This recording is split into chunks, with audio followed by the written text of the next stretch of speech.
হচ্ছে নন্দীগ্রামে রওনা দিলাম আমরা।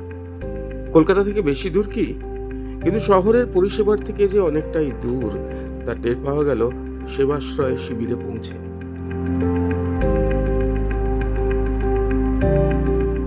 নন্দীগ্রামের সেই সব মানুষের সঙ্গে কথা বলে। নন্দীগ্রামের সেবার আশ্রয় ছোটখাটো হাসপাতালই বলতে পারেন। বেড রয়েছে, বেডে রোগী শুয়ে রয়েছেন। আমি বুঝেছি কি হয়েছে। আমার হচ্ছে পাইলেন কর্ড ভেঙে গেছে। পাইলেন কর্ড ভেঙে গিয়ে হচ্ছে আমি পায়খানা পেশাব জানতে পারিনি। দুটো পায়ে হচ্ছে শক্তি ফিরে পাইনি, আর হচ্ছে চলবার শক্তি নেই। আজকে 3 বছর পড়ে আছি একই বিছনায়। আমাদের কিছু নেই, আমরা অসহায়।